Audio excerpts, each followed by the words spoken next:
Simenon's Maigret, a series of plays based on the novels of Georges Simenon.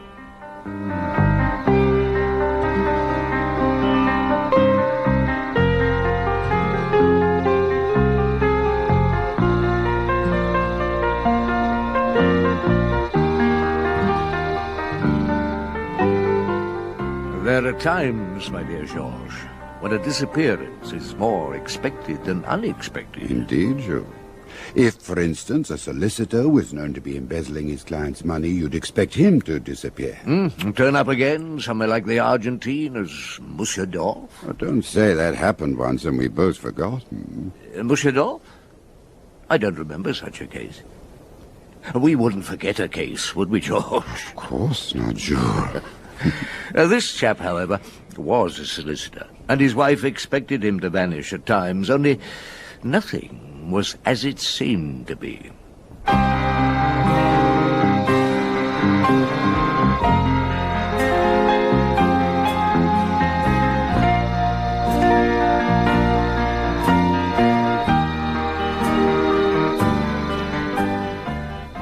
Maurice Denham as Jules Maigret and Michael Gough as Georges Simenon in Maigret and Monsieur Charles, translated by Marianne Alexandre Sinclair and adapted for radio by Frederick Bradnam.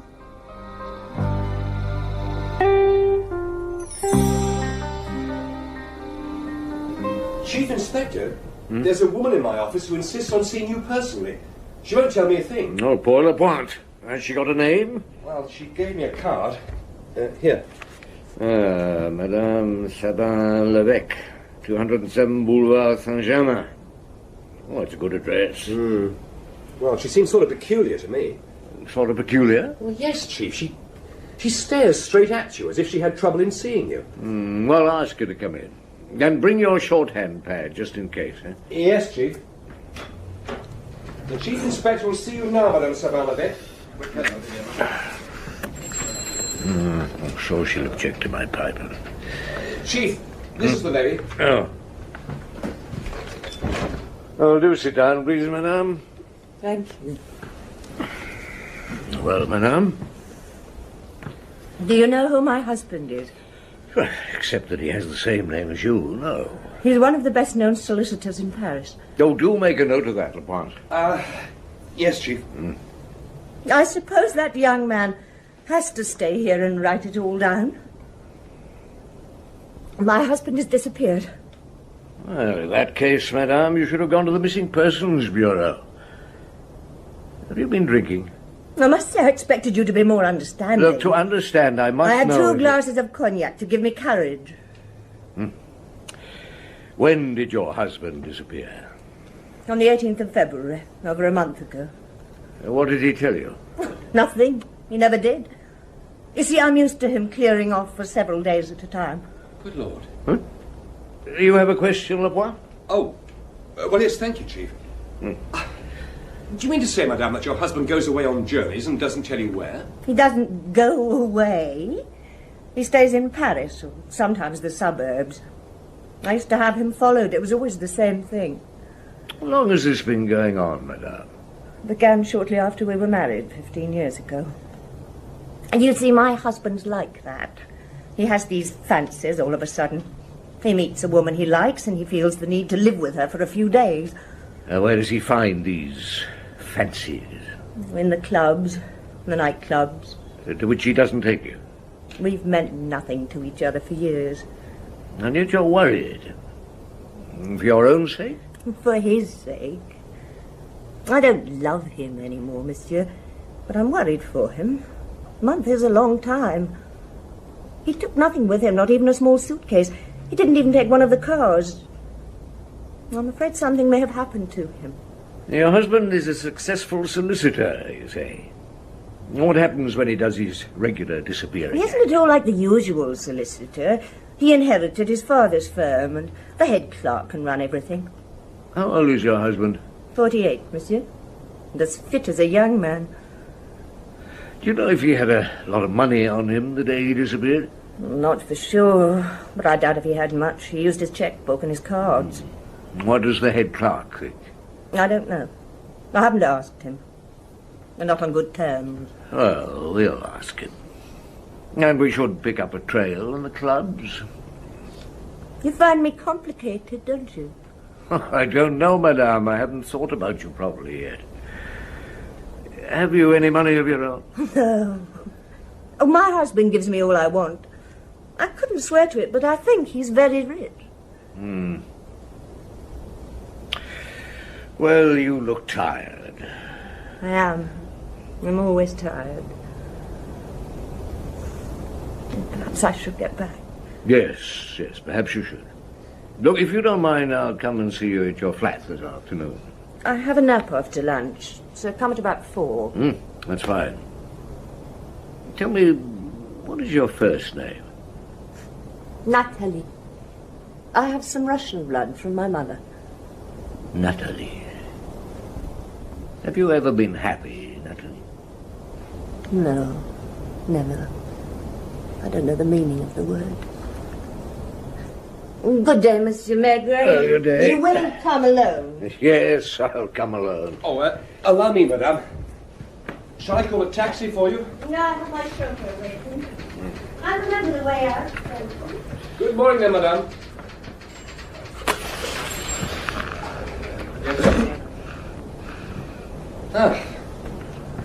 Well, what do you think, Chief? I think she was badly in need of another drink. Do you believe her story? I mean, her husband going off the way she said. Why not? Strange woman. Wonder if she's a little mad. Did you think she was a bit cracked, Jules, or were you just satisfying Lapointe's curiosity? It seemed the best thing to do. No, I thought she was intelligent, but an alcoholic for sure. And once she'd been very attractive. Her marriage sounds like a marriage of convenience, but it obviously wasn't. Let's assume there was love to start with. Only after a while he had to revert to his bachelor habits. I needed to know his husband. Needed to see where he lived. Needed... But you had a feeling he was dead. No, not really, Georges, only that something strange was going on. I needed to see his office, too. It was on the floor beneath his flat. So, in the afternoon, I called in there and spoke to l'Éclaireur, the head clerk. The first day of spring, monsieur, and behaving as the first day should behave. True, Monsieur l'Éclaireur. I walked here. It was positively warm. Nevertheless, I think I should close the window. The noise. Yes, monsieur, he sees all the clients personally. He never gives the impression of being a busy man, and yet he works harder than I do. Incredibly shrewd, too. I suppose you take over his work when he's away. It's my duty as his head clerk. There are, however, certain things I can't sign, so at the moment it's rather awkward. When he went away in the past for a few days, he kept in touch with you. He always rang me to see if he was needed. Chief Inspector, I wonder if I've the right to go into things. Professional etiquette, you understand? He's been gone for a month. He could be dead. You think he could have been murdered? His wife seems to think so. The idea crossed my mind, too. If you were worried, why didn't you go to the police? I began to get worried 2 weeks ago. I rang Madame Sabin-Levesque to tell her I was, and I advised her to get in touch with the police. Oh, did you? What did she say? Oh, there was nothing to worry about yet, and she'd take care of the matter in due course, whatever that meant. You don't get on well with Madame, I take it. No. But it's not just that. It's, I'm sure I shouldn't be letting these cats out of the bag, as it were. Look, I know so much already, and we need to find your employer. So? Nobody here likes her. No one in this office or among her staff upstairs, except for her maid, Claire. She doesn't fit in. She's a sort of discordant element in the place. Do you understand? I'm not sure how sane she is, and of course she drinks like a fish. Well, there it is, Chief Inspector. We all should feel sorry for her, but we can't. Thank you, monsieur. It's time. Just on 4. I must have a few words with her in a moment. A couple of things before I go. Do you think your employer rented another flat? Here in Paris, I mean? I'm sure he didn't. I would have known. So, when he vanished to the place where the lady lived, or to an hotel. Did any of his ladies ever ring him here, you know? I asked our switchboard girl about that when I first became worried at his absence. There never have been any calls. So, he must have used an assumed name. A different name for a different life. It's not unusual, of course. Well, thank you, monsieur, and I'll take myself upstairs to our Nathalie. Oh, I never knew her name was Nathalie. All these years. Will you have a brandy, Monsieur Maigret? Not at the moment, madame. Tell me, does your husband have any enemies that you know of? Only me. What do I know of his life, Chief Inspector? Nothing. We haven't shared a bedroom since 3 months after I married. They all love him. And you hate him? Not really. It's just the way he is. I made a bad mistake. Are you his heir? Yes, his sole heir. If he's dead, I'm a rich woman. But why didn't you ask him for a divorce? Too lazy? Too indifferent? You don't want to drink? Cheers. Now, these clubs he visits to pick up, shall we call them his girlfriends, do you know any of them? He's left matchboxes with the names on them lying around. Let me try to remember. Chapotet. Bellelay? The Cric-Crac. Are you sure you won't have a drink? No. What I want, madame, is a photograph, a recent one, of your husband. There's some over there, on the desk. I've been looking them out. Do you forget faces so quickly, Nathalie? I never even let them register. Not anymore. I thought you might want a picture. Oh, this one of you. When was it taken? That. A few weeks after we were married. I've changed, haven't I? Where do you think your marriage went wrong, Nathalie? I'll take these two, if I may. Perhaps I never understood him, so I couldn't handle him. Perhaps he was mistaken about me. In what way? He took me for a different kind of person. What did you do before you met him? I was a secretary in a lawyer's office. Maître Bernard d'Argent, Rue de Rivoli. That's how I met Gérard. Gérard? My husband's name. Didn't you know? Oh, yes, of course, but I'm trying to think of him with his other name, the one he used when he went off on his little adventures. Yes, he must have had another name. I wonder what. Where are you going to start looking? Don't you want a drink? No, thank you, Nathalie. I wonder what he took you for, apart from a lawyer's secretary. Lapointe's told you about the missing solicitor, eh, Janvier? He has, Chief, and about the wife. The wife, yes. Now, she told me that before her marriage she'd worked for a lawyer in the Rue de Rivoli. I called there on my way back just now. Only one old concierge could recall the lawyer. He's been dead 10 years. But he told me that the lawyer only ever had one secretary, an old lady, now living in the country. And she said that's how she met her husband. Yes. I wonder why she lied. It's an unnecessary lie, Chief. Unless she has something to hide. Yes, Janvier, it is. Nobody seems to like the poor bloody woman. I saw Sabin-Levesque's head clerk, who obviously loathes her. Unless he's a good actor. Meaning what, Chief? Well, they could be in it together. They've had lots of opportunity, and she stands to gain a small fortune, so I gather. You think he could be her lover and the whole thing's a vast con between them? Well, let's keep the idea in the back of our mind, shall we? Now, one other thing. The head clerk said he spoke to our Nathalie 2 weeks ago about his boss's long absence. She told him there was nothing to worry about yet. Did you ask her about the conversation, Chief? No. If they were in it together, there'd be no point, would there? If not. Now, what do you think, Lapointe? It's as if she knew something. It is, isn't it? So, we have to keep an eye on her. Janvier, I'd like you to go to the Boulevard Saint-Germain as soon as you can. Follow her if she leaves the house and have a car handy. I'll get somebody to take over from you later. Yes, Chief. Can you give me a description? Well, she's quite tall, dark, rather thin, with staring eyes. Good-looking once, but now she looks as though she's been drinking. Well-dressed, good furs. I'll be on my way. At least the weather's warm. Now, you and I will visit one or two clubs tonight, Lapointe. Oh. Pick me up at 11, will you? Go home and get some rest now. Oh, right, Chief. Oh, by the way, Madame Nathalie phoned while you were out. Oh, what did she want? Oh, she sounded as drunk as a newt. She said she just wanted to tell you to go to hell.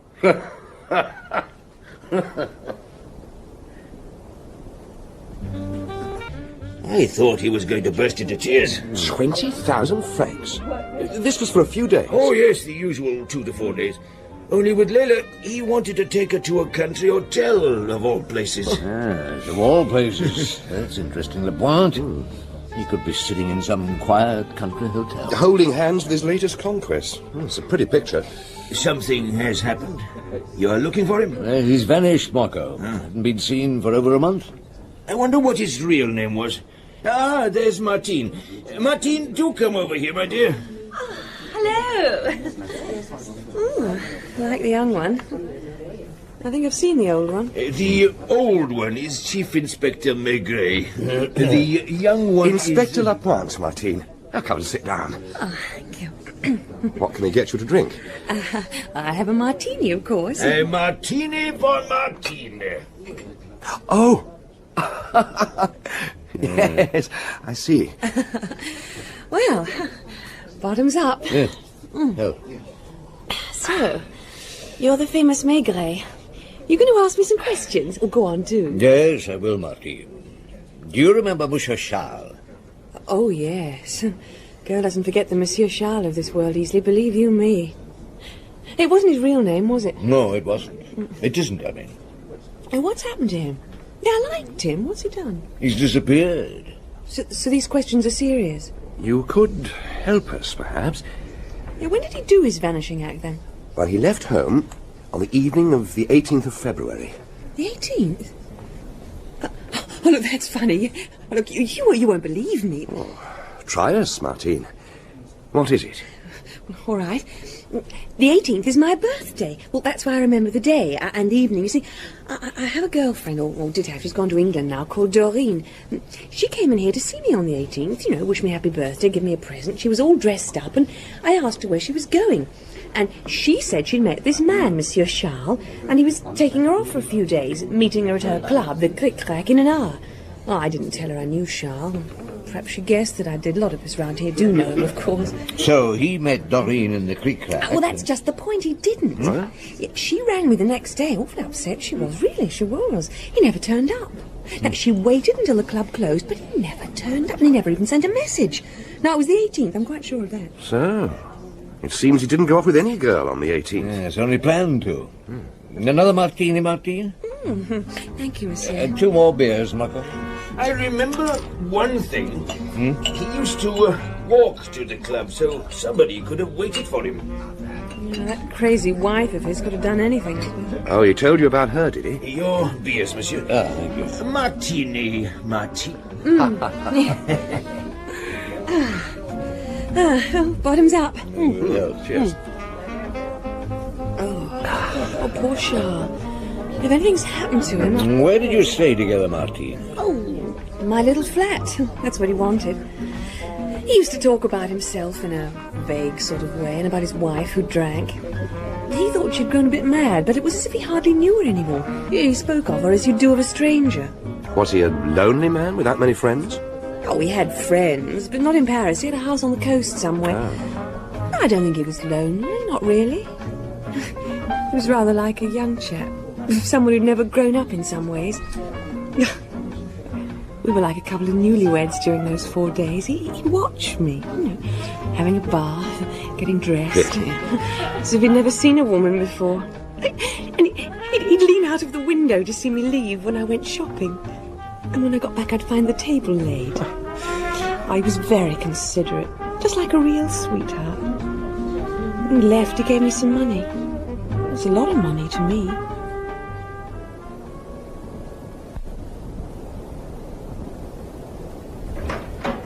Morning, Chief. Oh, good morning, Janvier. I hope you're feeling better than I am. Yes, Chief. If La Pointe's anything to go by. He complained I was shouting when I was only saying... I thought you were shouting too. Oh, never mind. I'm growing too damned old for these nightclub sessions. Come and sit down. Now, how did you get on outside the Sabin-Levesque residence? Nothing much until 11. I was parked about 100 metres from the house, had a good view of the entrance. She came out just after 11, wearing a mink, and from what I could see of things, a nightdress underneath.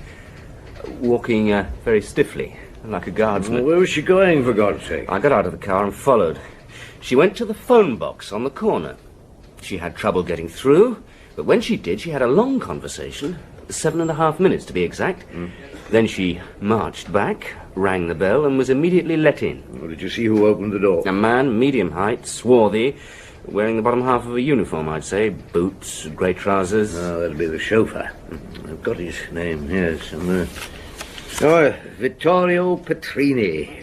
We need to talk to him, I think. La Pointe! Oh, God, my head. You called, Chief? Yes. You look terrible. I've asked for some coffee to be sent out. No, I think a walk would do you more good than coffee. Oh. Now, go and get the Sabin-Levesque chauffeur in for a few questions, will you? Yes, Chief. Chauffeur. Yes, he's called Petrini. Don't be long. Get some sleep, Janvier. I'll doze here at my desk until Paul Lapointe rounds up the chauffeur. So, Signor Petrini, tell me why your mistress went out to phone last night. Inspector, I did not know she went to phone. She said she want to breathe the air, yes? She tell me to wait for her at the door. Do you look after her at night sometimes? Oh, when her maid has a night out, monsieur. Night off, Petrini. Off. Oh, off. Yes. I have to be around in case she needs support, you see, monsieur. To carry her if she's too drunk to walk, I know. Tell me, Petrini, do you drive Madame out regularly to any particular place? 2 or 3 times a week she get me to drive her to the English pub on the Rue de Ponteux. The Pickwick, I think. That in the early evening. Well, doesn't she go out in the afternoon, shopping or visiting? She goes out many afternoons, but without the car I do not take her. Well, where does she go? Have you any idea? She leave about 4 o'clock to go to the cinema, her maid tells me. She comes home by taxi about 7. When she arrives home from these afternoons, is she very drunk? No, monsieur. Then she is sober. But she needs a little drink. Does she speak to you about things, Petrini?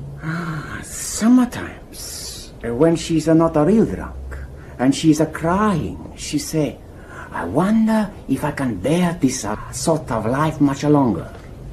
She's a very unhappy woman, I think. Yes, I think she is also. And Monsieur Sabin-Levesque, what does she say about him? Oh, she say it is all his fault. But I will not answer because my boss is a good man.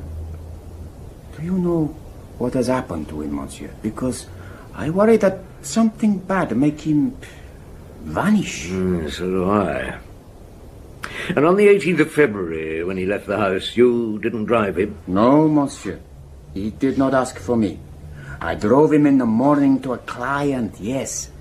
Then I not see him again. Well, thank you, Signor. That's all. You've been very helpful. Yes. One thing.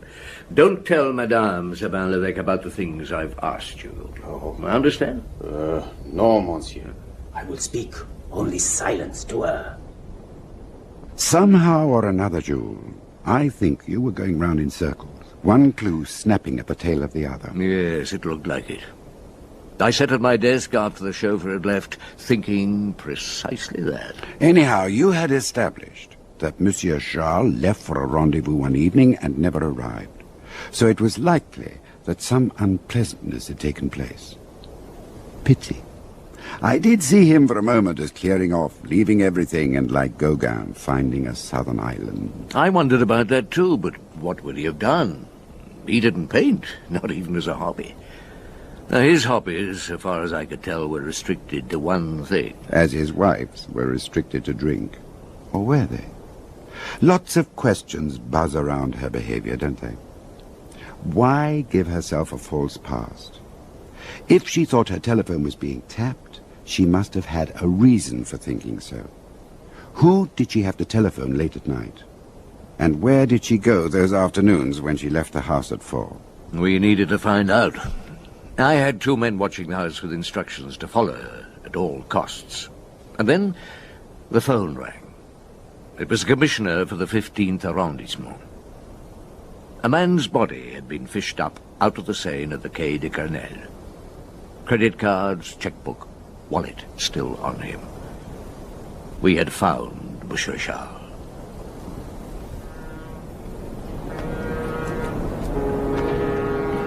Yes, that's him. Oh, thank you, Monsieur le Curé. Now come away now. The smell, I know, is always nauseous. Poor Monsieur Gérard. Have you let his wife know? I've sent Inspector Lapointe to see her and tell her. I didn't want her down here, but I needed to be quite sure it was him, so I sent for you. Did he throw himself in? I mean, the most unlikely people do. No, I think he was thrown in.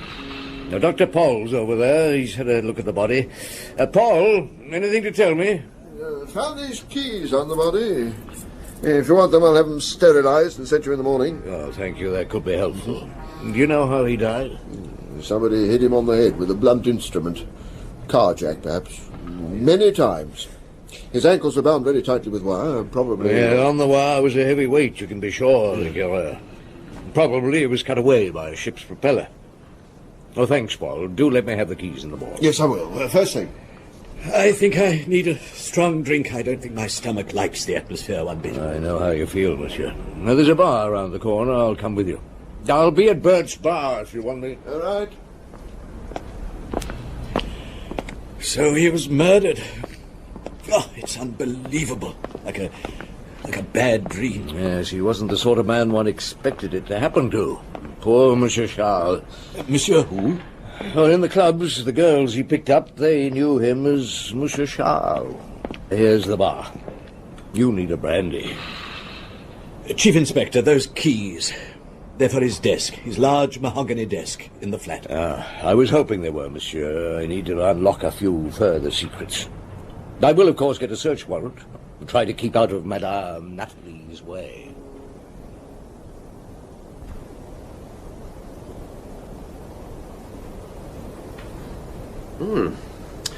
It's an impressive desk, Chief, isn't it?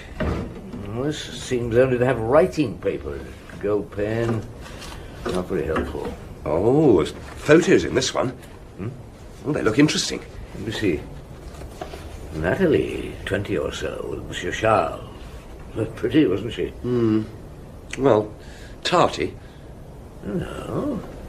Tarty, you said. Well, what about this? What sort of a smile is that, and little else? Nathalie? Why, it looks like a high-class call girl. On the back, the name Trika. A good call girl name, eh? And we know where our solicitor looked for his lady friend. Having fun? Ah, it's you, is it? Trika? Your maid has told you, I hope, we have a search warrant. She didn't. Why do you call me Trika? One of your jokes, is it? Not very funny. Not all that funny, Nathalie.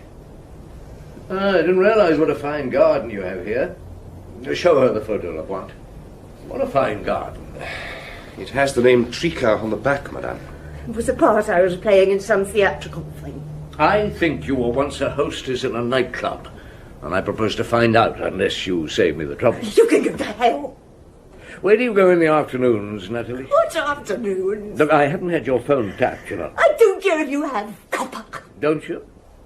Then you must have an odd liking for phone boxes. At least I can be alone in them, not have coppers all over the place. Look, I'm not giving up, you know, Nathalie. Oh, it's not piss off. Your husband was brutally murdered. I don't like any murder, but what was done to him is something I dislike even more. He asked for it. God, he asked for it. Well, what do you mean, Nathalie? What do you mean? I'm going to have another drink. Stop her, Lapointe. Look, just stay still, madame. Pigs! Pigs! He asked for it because he mixed with the worst riffraff in those clubs. With those women. Some pimp killed him. Some pimp. Do you know how he died, Nathalie? I don't care how he died. I don't want to know. Oh, clear off. Clear off. He was hit on the head with a heavy, blunt instrument. Not just once, but over and over again, until his skull was in small pieces. Ah!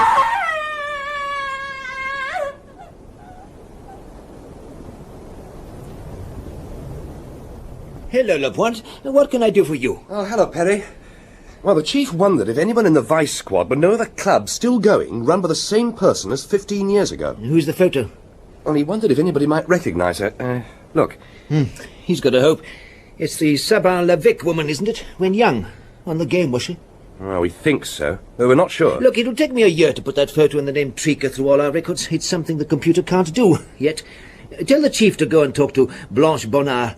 She's 50 now and still as sexy as she was at 30. She's had 2 clubs for over 15 years, and there's not a soul she doesn't know and nobody she's forgotten. Blanche Bonnard, 107 Avenue de Wagram.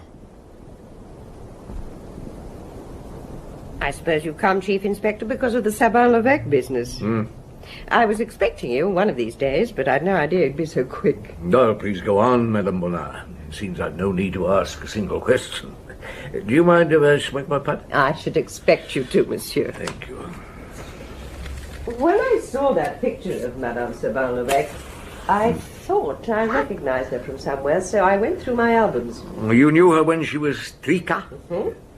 I knew her when she was called Trika. Here you are, you see, in this album. Thank you, madame. That photo was taken soon after they first met. You recognize him, I'm sure. Monsieur Charles, as we knew him, as everybody knew him until the other day. Did he first meet her in your club? Yes. She could look very innocent, and she was very young. Just the sort of girl for Charles. He noticed her the moment he came in that evening, went over to her table and asked her to go off with him, but she refused. But obviously he didn't give up. He came back every evening for a week before she finally agreed. She came back a few days later to fetch her things. I asked her madly in love Trika. I remember that she only looked at me in reply with that funny, almost not seeing you look. A couple of months later, I saw the marriage splashed over the papers. No, it wasn't a happy marriage, I'm told. Charles returned to his old tricks in no time. Sad. Sad, Madame Bonnard. Worse for Monsieur Charles. Ah, but she's free now, and rich. Is that what's bothering you, monsieur? Was it foul play? Very. He was bashed on the head. A lot more than was necessary to kill him. But would a woman be capable of that? Well, some women, but not her, though. She didn't do it, of that I'm sure. But she had a hand in it. I have no evidence. But you're looking for it. Well, what are you going to do next? Well, she doesn't live far from here. I think I'll visit the lady. Not that it'll do any good. Somehow I can't keep away from the wretched woman. Well, you must have a glass of port before you go. Oh, thank you, madame. I shall enjoy that.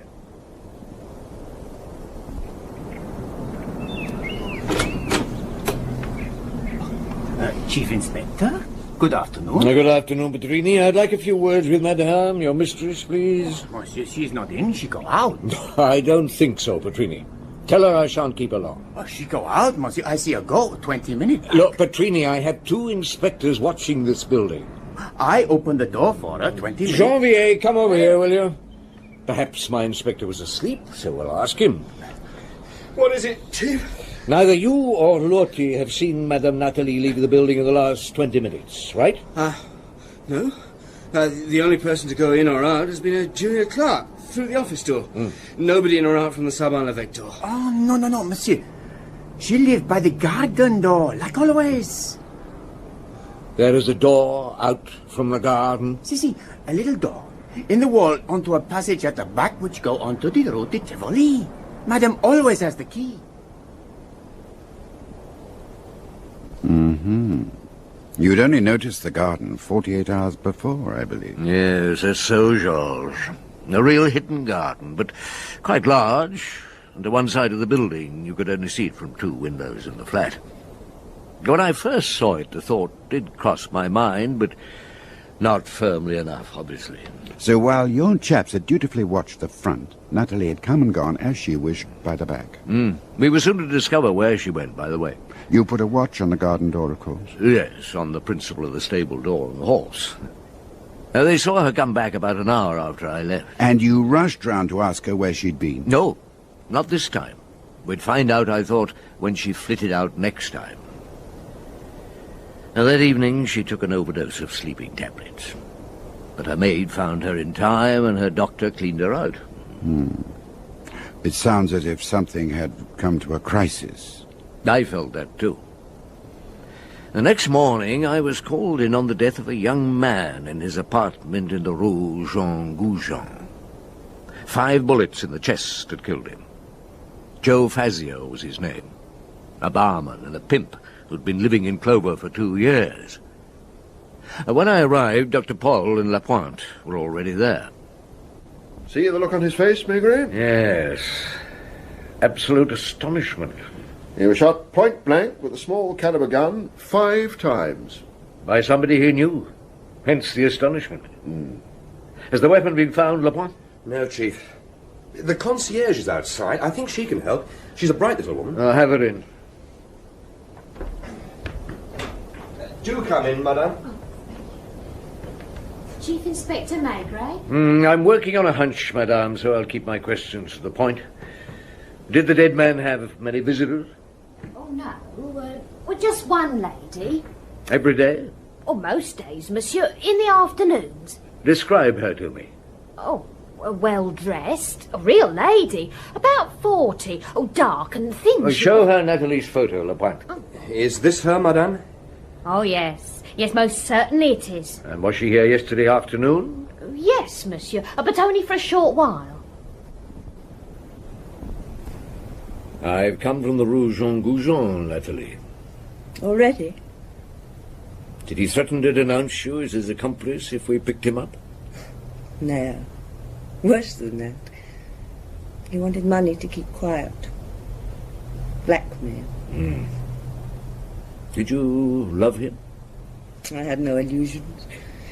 He was my last chance. You had to get rid of Monsieur Charles. Have you got a light? Yeah.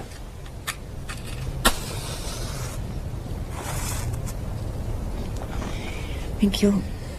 Yes, it must have been rotten. You took to the bottle. I imagine you had lovers, too. One-night stands. Men I met in bars. Hotel rooms. Some offered me money. Thought I was a common tart. And then you met Joe Fazio. 2 years ago. That was different. I loved him.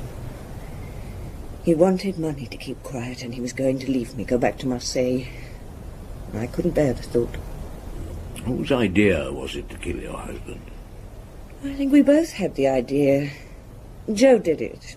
It was easy. Gérard was on his way to some girl. It was a quiet street. Joe stole a car and took the body to the Seine. What sort of life would you have led with Joe? I don't know. I never thought about it.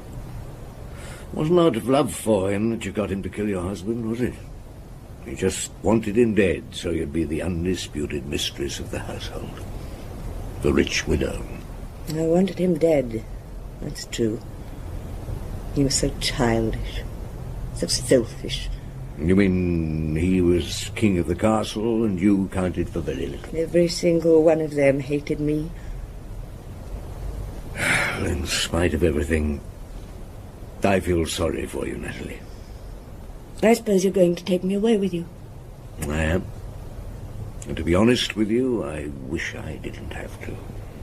I'm going to have another drink. It doesn't make me drunk today.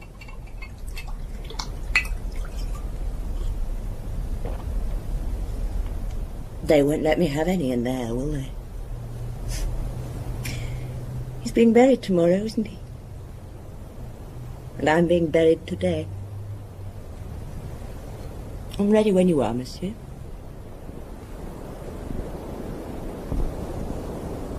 A very enigmatic lady, Jules. Or do you think that, like so many people we call enigmatic, she was always playing one of many roles? The role of a murderess? For the fun of it? Oh, I can't believe it. But she'll always remain a mystery to me. She led me a merry dance. Up the garden and through the garden gate. Well, not only that. No, somehow the more I questioned her, the less I knew. I think she probably used her drinking to advantage, even, giving herself time to think. Indeed. I wonder if she hadn't shot her lover, she might have got away with it. Do you think so? Well, I doubt if we'd have pinned Monsieur Charles' murder on her lover. It's unlikely we'd have found any hard evidence. And yet she knew that once her lover was found shot, you'd know where to look. So she didn't care anymore? Perhaps.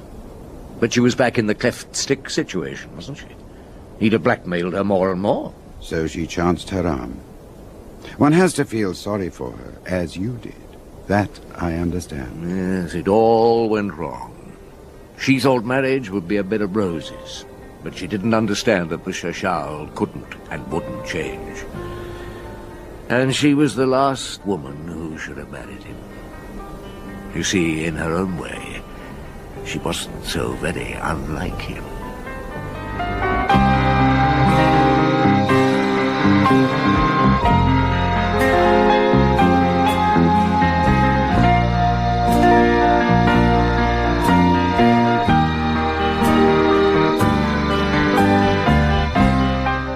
In Maigret and Monsieur Charles by Georges Simenon, translated by Marianne Alexandre Sinclair, and adapted for radio by Frederick Bradnam, Maigret was played by Maurice Denham, and Simenon by Michael Goff. La Pointe, John Rye, Janvier, Sean Barrett, Nathalie, Sheila Grant, Le Coureur, Cyril Chaps, Blanche Bonnard, Pauline Letts, Martine, Nicolette Mackenzie, Mocco, Douglas Blackwell, Petrini, Michael Goldie, Dr. Paul, Jeffrey Siegel, and the concierge, Anne Rosenfeld. The play was produced and directed by Betty Davis.